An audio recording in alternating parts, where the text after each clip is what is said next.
भारत के लोकतंत्र के इतिहास में ये पहली बार हुआ है कि एक सिटिंग चीफ मिनिस्टर को केंद्र सरकार द्वारा गिरफ्तार किया गया है। ये भारत के लोकतंत्र के इतिहास में पहली बार हुआ है कि लोकसभा के चुनाव की घोषणा के बाद एक नेशनल पार्टी के नेशनल कन्वीनर को गिरफ्तार किया गया। ये बिल्कुल साफ है कि अरविंद केजरीवाल जी की गिरफ्तारी भारतीय जनता पार्टी की एक राजनीतिक साजिश है। ईडी का उपयोग करके एक विपक्षी दल के राष्ट्रीय नेता को गिरफ्तार करना, एक ऐसे केस में जिसमें 2 साल की इन्वेस्टिगेशन के बाद भी 1 रुपए की भी recovery of proceeds of crime नहीं हुई है। एक ऐसे केस में गिरफ्तार करना जहां पर आज तक ईडी कोर्ट्स के सामने कोई भी सबूत नहीं रख पाई है, सिर्फ और सिर्फ ये दिखाता है कि ये भारतीय जनता पार्टी का डर है, ये प्रधानमंत्री नरेंद्र मोदी जी का डर है। प्रधानमंत्री नरेंद्र मोदी जी को, भारतीय जनता पार्टी को ये लगता है कि अगर देश में कोई एक नेता है जो उन्हें चैलेंज कर सकता है तो उस नेता का नाम अरविंद केजरीवाल है।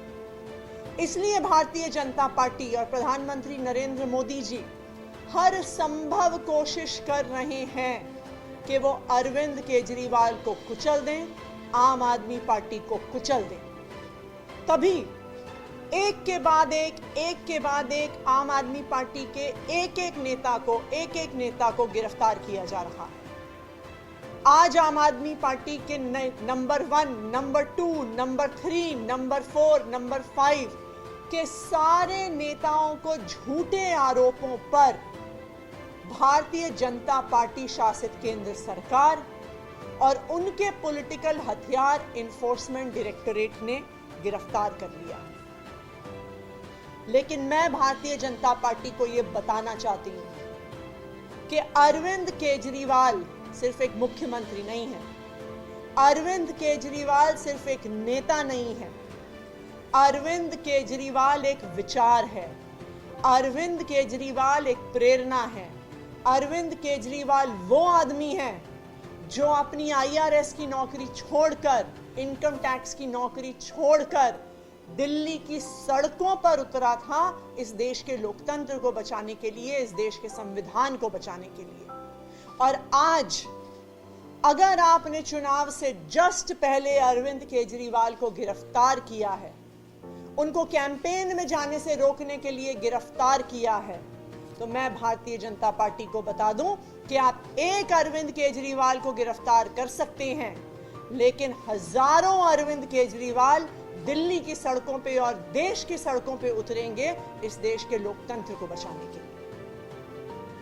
आज भारतीय जनता पार्टी ने लोकतंत्र को खत्म करने का कोई प्रयास नहीं छोड़ा।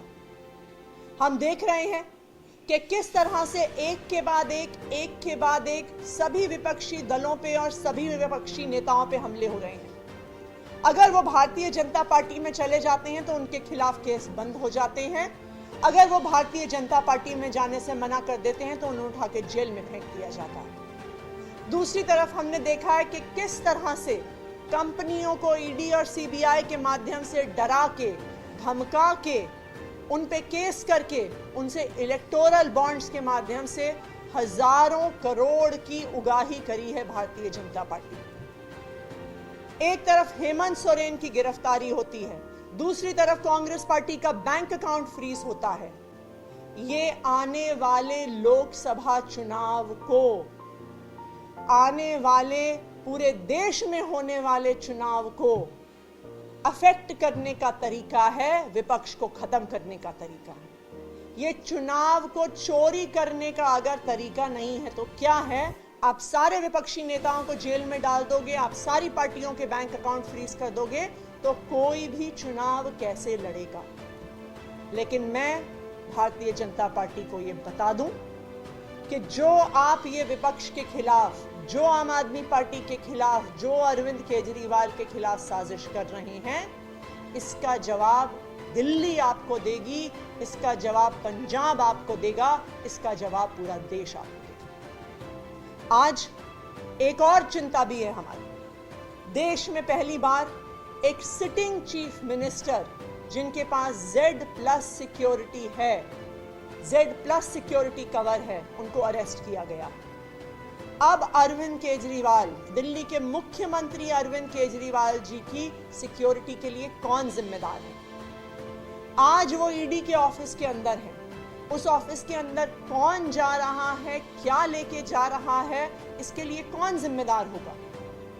तो ये एक बहुत बड़ी चिंता आम आदमी पार्टी की भी है, ये एक बहुत बड़ी चिंता देश की भी है कि क्या केंद्र सरकार ईडी की कस्टडी में अरविंद केजरीवाल को पर्याप्त सिक्योरिटी दे रही है कि नहीं दे रही है। ये केंद्र सरकार का अपना असेसमेंट है कि वो Z+ सिक्योरिटी की आवश्यकता रखते हैं, और एक Z+ सिक्योरिटी की आवश्यकता रखने वाले एक सिटिंग चीफ मिनिस्टर को कस्टडी में रखते हुए ईडी ने उनका क्या सिक्योरिटी का अरेंजमेंट किया है, इस बात को केंद्र सरकार को देश के सामने रखना होगा। Thank you.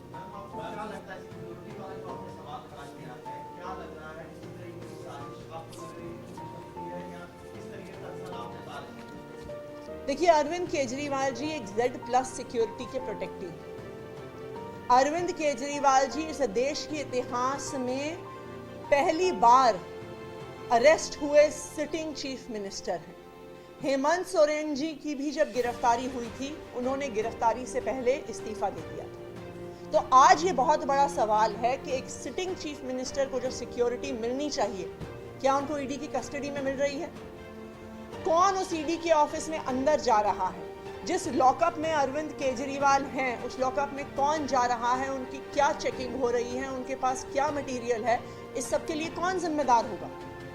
एक कारण है कि एक सिटिंग चीफ मिनिस्टर को, एक संवैधानिक पद पे बैठे हुए व्यक्ति को Z+ सिक्योरिटी दी जाती है, क्योंकि उनके लिए कहीं से भी बड़े सिक्योरिटी के खतरे हो सकते हैं। लेकिन आज जब एक सिटिंग चीफ मिनिस्टर को ईडी की कस्टडी में ले लिया जाता है, तो उनकी सेफ्टी और सिक्योरिटी के लिए कौन जिम्मेदार है, इसका जवाब केंद्र सरकार को देना होगा। देखिए, हम सुप्रीम कोर्ट से ये उम्मीद करते हैं कि सुप्रीम कोर्ट जिसने बार बार कहा है कि लोकतंत्र की हत्या नहीं होनी चाहिए, आज वो सुप्रीम कोर्ट ना सिर्फ आम आदमी पार्टी को, ना सिर्फ अरविंद केजरीवाल को, बल्कि इस देश के लोकतंत्र को भी न्याय देगा। इस देश के इतिहास में ये पहली बार हुआ है कि मॉडल कोड ऑफ कंडक्ट लगने के बाद, चुनाव की घोषणा होने के बाद, देश में से 6 में से 1 नेशनल पार्टी के नेशनल कन्वीनर को गिरफ्तार कर लिया गया है। ये लोकतंत्र की लेवल प्लेइंग फील्ड का हनन नहीं है तो क्या है? आपने क्यों गिरफ्तार किया अरविंद केजरीवाल को चुनाव की घोषणा होते ही? क्योंकि आप चाहते हैं, भारतीय जनता पार्टी चाहती है कि वो चुनाव में कैंपेन ना कर सके, कि वो देश भर में जाके इंडिया गठबंधन के लिए कैंपेन ना कर सके। तो ये देश के इतिहास में, इस देश के लोकतंत्र के इतिहास में पहली बार हुआ है, और हम सुप्रीम कोर्ट से उम्मीद करते हैं कि सुप्रीम कोर्ट ने जब भी लोकतंत्र की हत्या करने की कोशिश करी है भारतीय जनता पार्टी ने, चाहे चंडीगढ़ के मेयर के चुनाव में, चाहे इलेक्टोरल बॉन्ड्स के माध्यम से, तो सुप्रीम कोर्ट ने सामने आकर लोकतंत्र को बचाया है। तो हम ये उम्मीद करते हैं कि उसी तरह से आज भी सुप्रीम कोर्ट लोकतंत्र की रक्षा करेगा।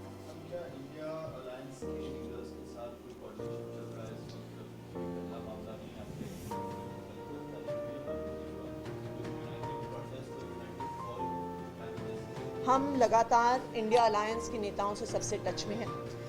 उनमें से कई लोग अरविंद केजरीवाल जी के परिवार से बात भी कर चुके हैं। हमारी भी कई नेताओं से बात हुई है, और इंडिया गठबंधन के सभी प्रमुख नेताओं ने फ़ोन पर भी और ट्विटर और मीडिया के माध्यम से भी अरविंद केजरीवाल और आम आदमी पार्टी के लिए एक सॉलिडारिटी दिखाई है। ये लड़ाई सिर्फ आम आदमी पार्टी और अरविंद केजरीवाल की नहीं है, आज ये लोकतंत्र के लिए लड़ाई है। आप मॉडल कोड ऑफ कंडक्ट लगने के बाद, चुनाव की घोषणा होने के बाद विपक्ष के एक प्रमुख नेता, एक राष्ट्रीय पार्टी के राष्ट्रीय अध्यक्ष को अगर गिरफ्तार कर रहे हैं, तो ये चुनाव को प्रभावित करने का अगर तरीका नहीं है तो और क्या।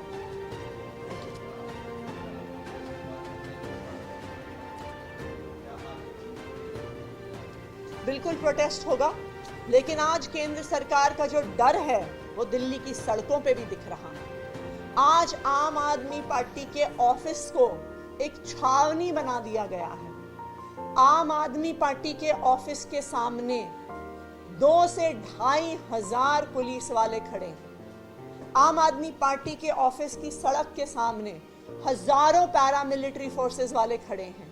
पूरी दिल्ली से, पूरे देश से पुलिस को और पैरामिलिट्री फोर्सेस को इकट्ठा किया गया है। क्यों? क्योंकि भारतीय जनता पार्टी को डर है, उनको पता है कि वो अरविंद केजरीवाल को जेल में डाल के लोकतंत्र की हत्या करने की कोशिश कर रहे हैं, और वो पुलिस के माध्यम से, पैरामिलिट्री फोर्सेस के माध्यम से अब